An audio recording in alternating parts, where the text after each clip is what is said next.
What's up, everybody? It's Jeremy Minnick with the Game Changing Roofer Podcast, a show created to share the stories of roofers who are changing the game in the roofing industry.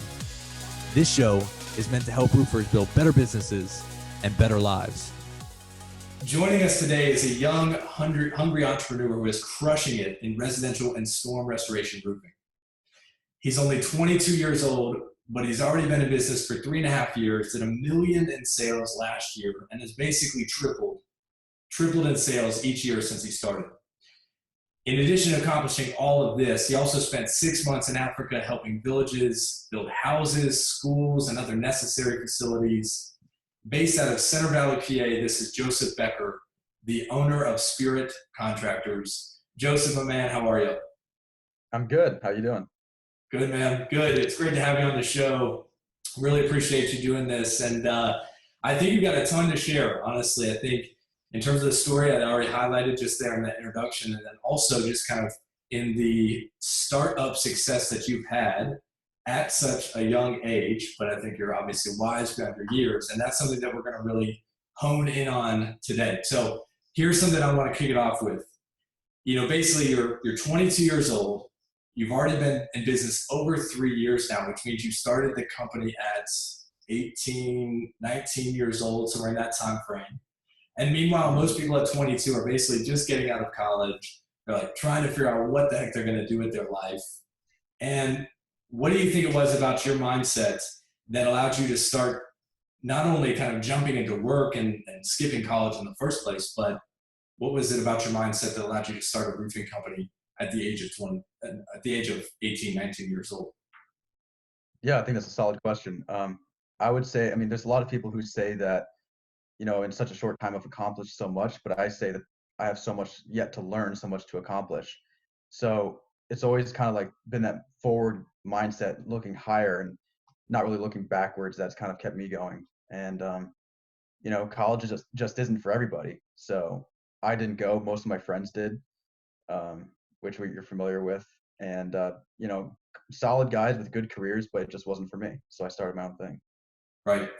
And, you and I were kind of talking right before we started the show, but even before you got into roofing, you were already kind of an entrepreneur at heart from like an early age. Maybe just kind of talk about that for a minute. Like even before you started Spirit, what were you doing in high school? Did you have side businesses, things like that? Yeah. So when I was 13 years old, I taught myself how to make knives. And so through the years, I'd make one I didn't like it, I'd sell it.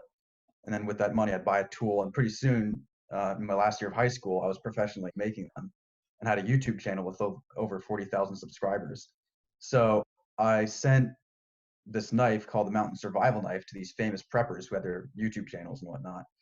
And I said, hey, I'll give you one for free if you review it. And so the money I got from that really just spiked the revenue. And then I used that money to go to Africa. Man, that's incredible. The kind of talk about that. Just this isn't going to be necessarily the focal point of today. It's going to be like social media marketing, things like that. We're going to talk more about, I think, mindset, the entrepreneurial spirit, things like that. But in terms of growing that YouTube channel, you said 40,000 subscribers. Mm-hmm. How did you kind of do that? I mean, what were you doing kind of on a daily, weekly, monthly basis? What content were you putting out? What was going on that front? Yeah, great question. Honestly, I hit the market at a good time because people were just getting onto YouTube to figure out how to make knives, which is what I did. And that's a big way of how I learned how to make knives. So I thought, okay, this is cool. I'll make videos that are similar. So, one of my videos has close to 1 million views. And so, I don't really know what made them take off. I think I just hit it at a good time. What I will tell you is I still have those 40,000 subscribers, but I haven't posted anything for 4 years. Since high school. And the people that started at the same time as I did and kept making knives now have over 1 million subscribers. Some of them like almost 2 million. So it just, 40,000 is nothing. Some of these guys have millions doing the same thing. They just kept it up. Consistency. Is there ever any jealousy in your heart to keep going? No, I still keep in touch with some of these guys. It just wasn't the route that I took, Yeah. I'm happy that they are successful in what they do. Well, at least number one, it's a great business to fall back on, if ever. And two, who knows, man? Maybe for your best clients, you could start whipping out, Bowie knives and other kinds of crazy knives gifts. So that's pretty sweet. Not a bad idea. I thought about that. I guess not everybody likes knives, but that is a pretty good idea. So it's super cool. I mean, that really is like an amazing story, especially again, just that entrepreneurial spirit right from the startup. So then you transitioned after that and you went to Africa. And I think it's just a cool little, like sidebar to all of this today. And this will come back, I think, a little bit full circle towards the end. But yeah, we'd just love to, hear the story. What took you to Africa? What compelled you to go? And then ultimately, of course, what kind of work were you doing when you were over there? Yeah, so my uncle is actually a missionary, and he was there for maybe 4 or 5 years when I got there, and he's still there today. So when he got there, it was basically nothing. It was a village. It was 6 hours south of the capital of this country, and this little town called Muila in the country Gabon. And today he's built it into something much bigger. He has a whole school with 800 kids. He has a doctor's office with a pharmacy where people can actually get real treatment. He has a carpentry shop. When I was there, I helped build a blacksmith shop. I mean, there's so much there that he has just completely transformed the place. It's pretty Man, amazing. man, that's incredible. And you are there again, how long? About 6 months? Yeah, I was going to be there for a year, but for whatever reason, they gave me a 6-month visa, and the elections were happening. So they basically kicked all the Americans and the French out of the country. Crazy. Yeah, but I would have stayed a year. Unfortunately, I didn't get to. Yeah. What before we talk about kind of spirit contractors and I mean, because basically that was the next step, it sounds like of it all. What would you say are some of the biggest inspirations, takeaways that came from your time in Africa? Like when you came back to the States and then you started spirits, were there things over there that you saw or learned or the people you interacted with that really stuck with you?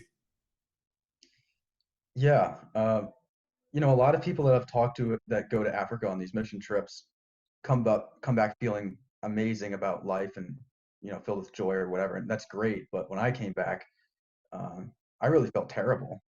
I felt very spoiled and very selfish, and seeing people with limbs rotting off, and everyone with a look of desperation in their eyes, it kind of sets things in perspective. Um, so I'm not. I wish that I could say it's changed me for life, but I think the biggest impact that it's really had is it's given me a different perspective. I just I don't want to be the spoiled kind of person I might have been before. Yeah. Yeah, I mean, that's powerful. And I think I've taken one mission trip in my life down to Guatemala, known to many people, especially in college timeframes, who do those similar kinds of things. And what the irony of it all is that oftentimes especially not maybe 6 month long, that's kind of a different story, but in a week long mission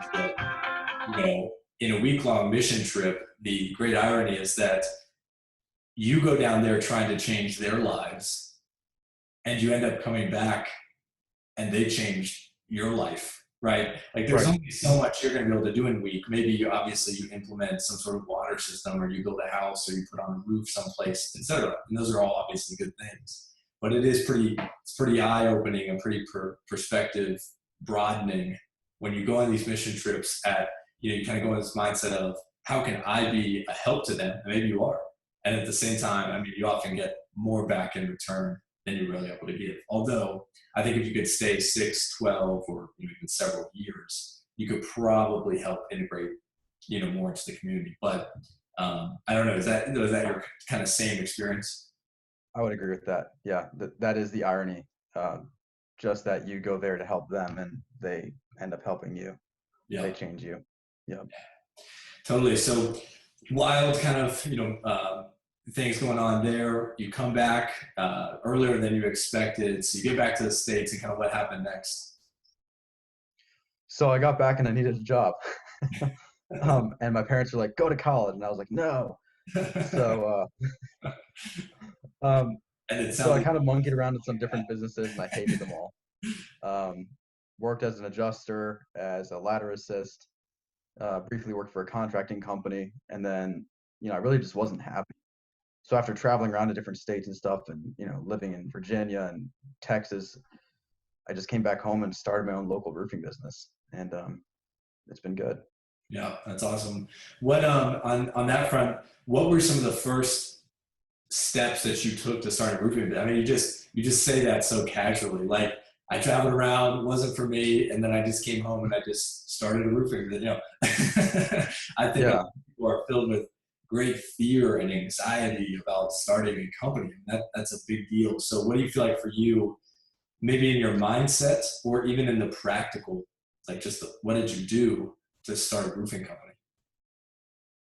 Um, I'd say that's a two-part answer. One, maybe it comes from, I think a lot of entrepreneurs share this bigger picture idea. And so in the bigger picture of things, people are very scared of losing their money, but so what? It's you're not going to take your money with you when you die anyway.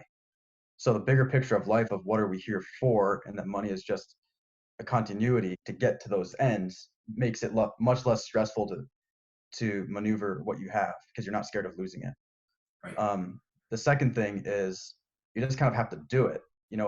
Most people like to sit and just think about it and think and think and think. And, kind of like Robert Greene says in his book, 48 Laws of Power, you've got two individuals with the same goal, but whilst the one is still analyzing his goals, the other one has gone towards the same goal and already taken it. So, it's kind of just a matter of doing it. I think that's, yeah, it rings true. I think for a lot of people, I was just recently reading John Wooden, a book he wrote called On Leadership, which is basically him talking about his time and success at UCLA in building championship team after championship team. But then that book on leadership also has basically those stories, those testimonies, and then it takes the principles that he's communicating and applies them to business as well. One of the recent ones I was reading is he talks about the just the value of time. That at the end of the day, he said something like, every single NCAA D1 college starts off their basketball season with about 240 hours of practice time. And the question is, what will you do in those 240 hours of practice time different or better than every other school that has the exact same amount of time? And he is detailed. I don't know if you know much about John Wooden or those listening know much about him, but I mean, this is the kind of coach who, like, his first day would say things like, walks in on the first day and goes, make sure your fingernails are cut short and your haircut is too. We'll see you practice tomorrow. Or comes in the next day and he shows the guys like how to fold their socks properly. And for what most people saw as like a obsessive, crazy man's attention to detail, he saw as exactly like these are the things that if you skip over, you will be susceptible to failure. You'll be more susceptible to opponents taking advantage of you, etc. So what are you going to do with your time, the attention to detail within the time that you have? And it just sounds like obviously that mindset is so key, especially when starting a roofing business. And two, I mean, tell me about this a little bit as well. Do you feel like in some ways for maybe younger guys, gals who are listening to the show, maybe they've just gotten out of college or they're in high school and they're aspiring to become a roofer, own their own roofing business. Do you feel like in some ways that because you didn't have a family, you didn't have a mortgage, you didn't have all these different overheads and expenses, you just dove in when you were young with honestly a little bit of like naivety and not much overhead? Do you think that was in some ways a help to you? Oh, yeah, for sure. That was a huge help. You know, I didn't have a fancy truck. I didn't have any overhead. So for sure, yes, my parents didn't support what I was doing when I first started, but they did support me with, letting me stay there. So that was a huge help. I wasn't going to be homeless. That's awesome. That's awesome. So cool. So basically, dove into it at a young age. And I guess what I'd like to hone in on today is, kind of talk about first steps. You started the company. What was your strategy basically day to day in year one? How were you generating new leads? How were you stirring up business? What did that look like? Uh, Go out, knock doors, get them all slammed in my face, go home, feel miserable, start over into the next day. I started out knocking 200 doors a day and getting them all slammed in my face. I was just grinding it all day, just knocking.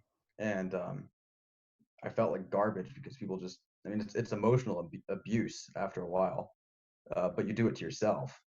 And, now my close ratio, even just knocking doors, is much better because I've learned how. But when you don't know anything and you go to the door and you're like, hey, my name's Joseph and I'm from blah, blah, blah company, and slam, you know. Right. Right. So, yeah. Yeah.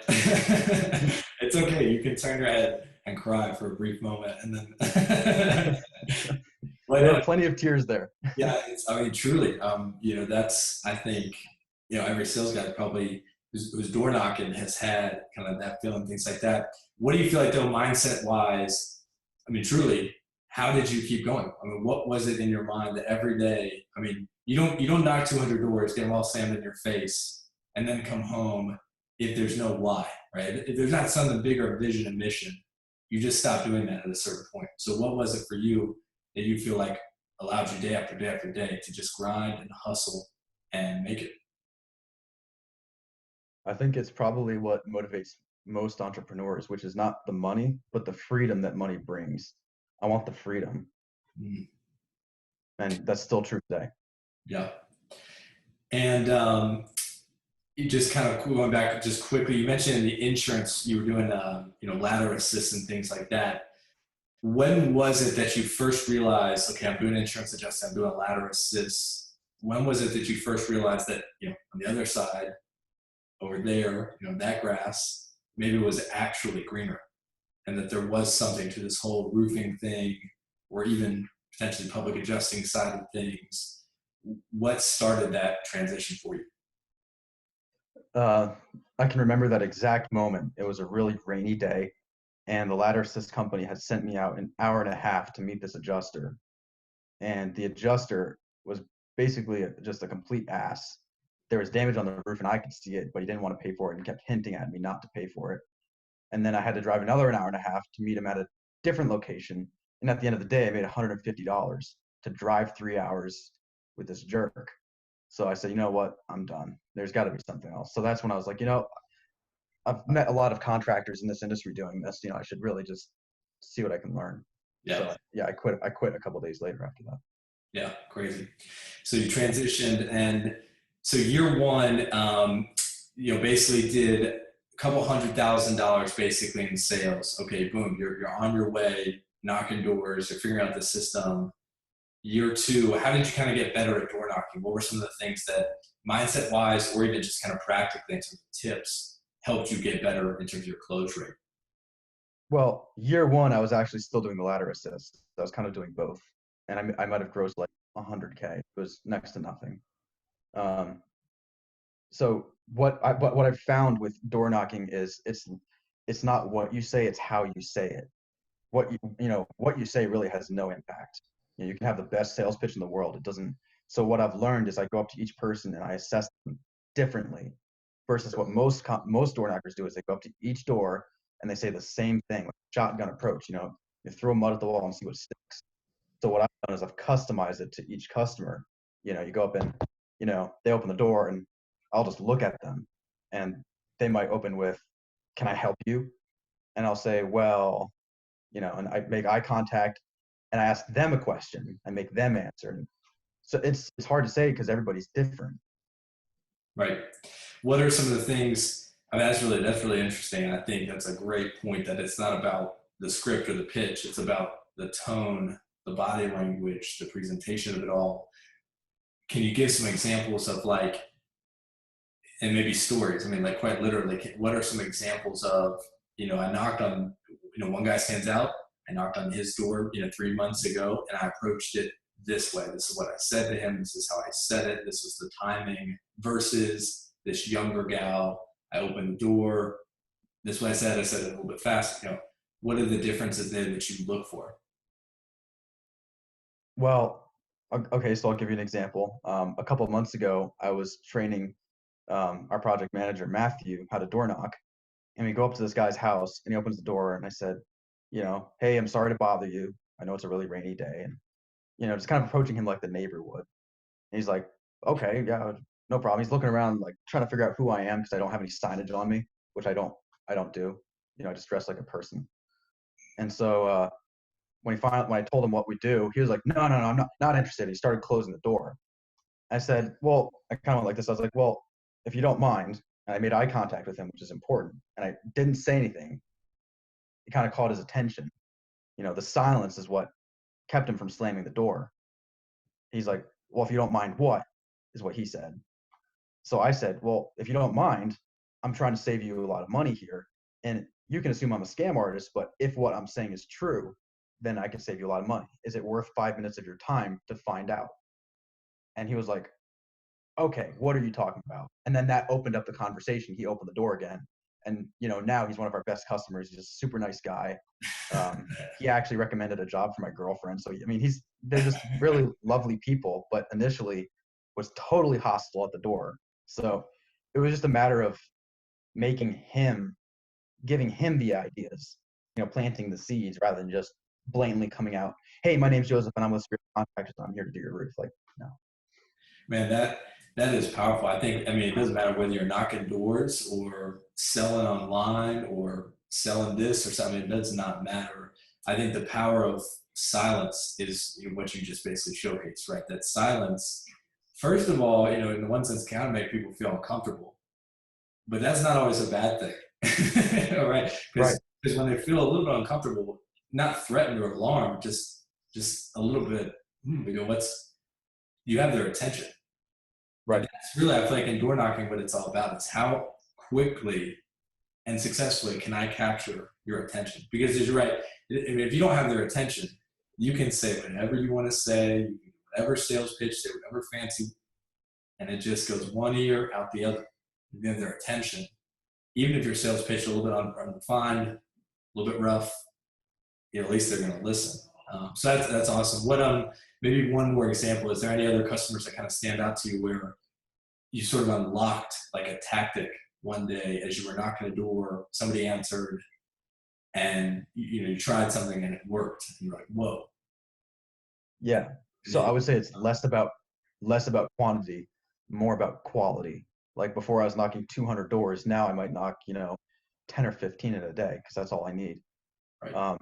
It's more about picking the people that I cherry pick. And I know a lot of people disagree with that, but what I found is you have to move past no, you get to the no faster. Like when I first started, I'd stand there talking to this guy and argue with him for an hour why he should go with us. And at the end of the hour, he'd be like, we'll think about it and get back to you. I basically got nowhere.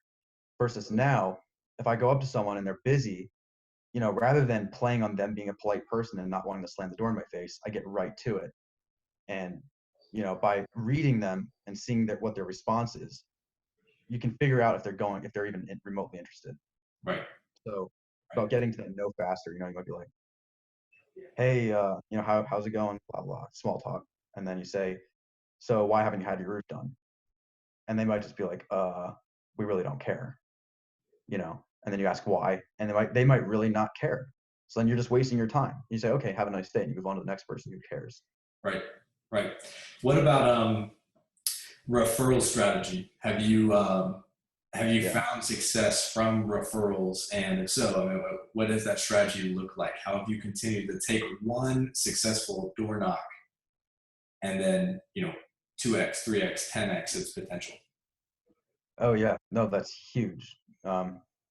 Only this past year have I really discovered the power of referrals. Like I just didn't think there was anything to it, but now I'm realizing there's a lot. Probably half our business now comes from referrals. It's huge. People spread the word.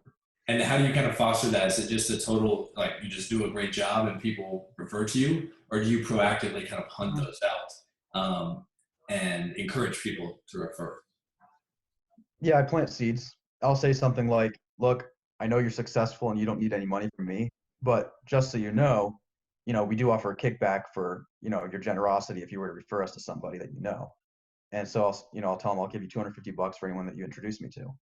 Yeah. So that's the way I phrase it I'll give you X for if you introduce me to your friends, and what's wrong with that? Who doesn't want that? So most people do.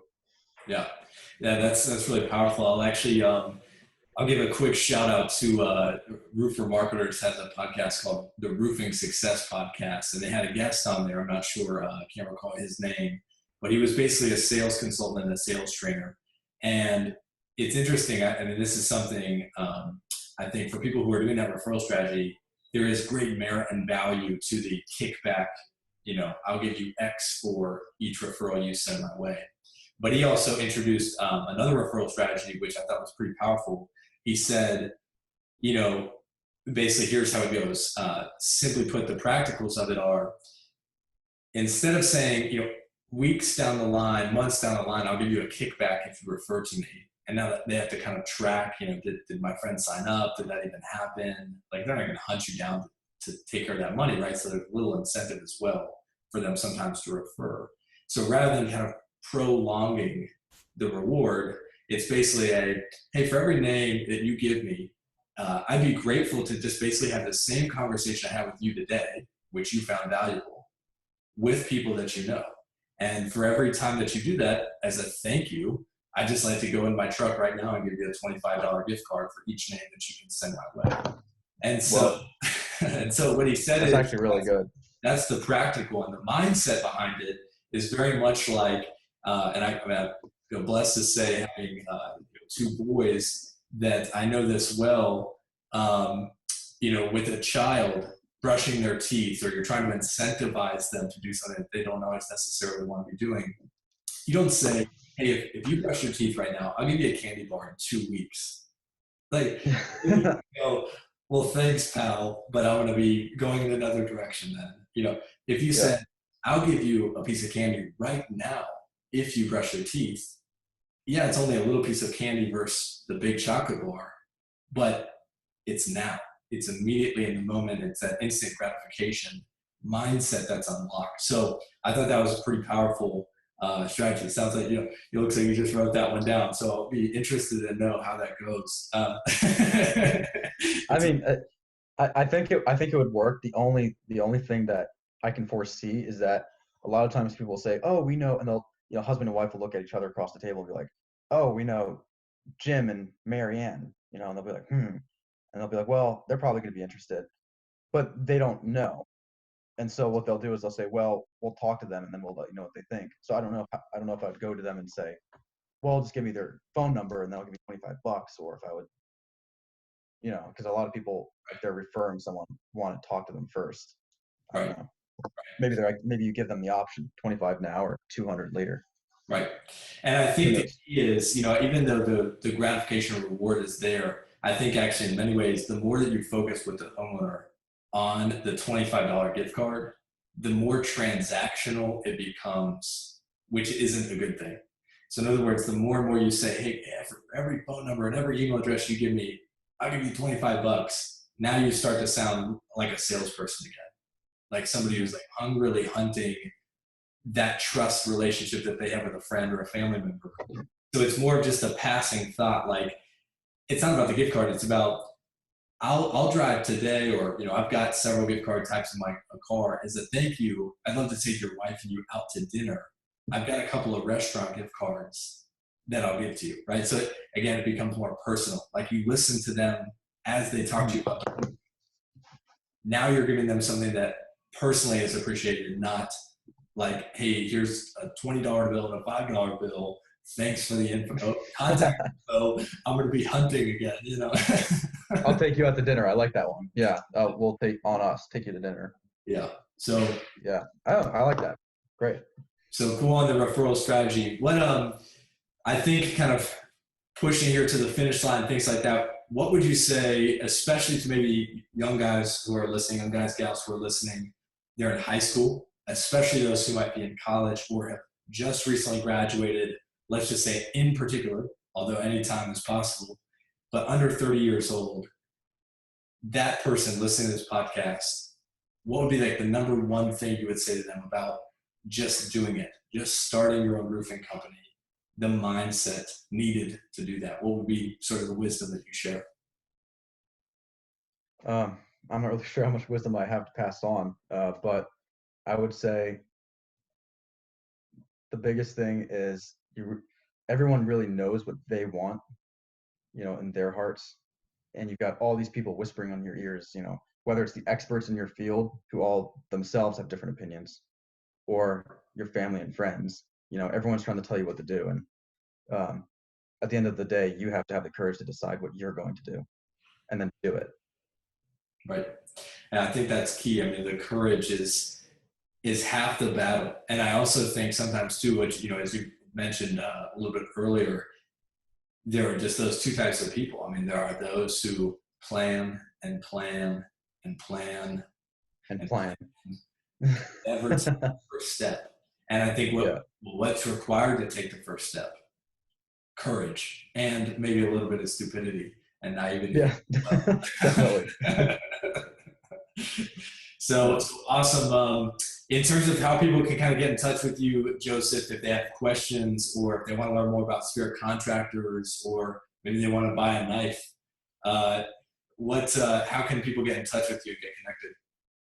Well, I do plan on opening a knife shop later, maybe in a few years, but right now they can't get one.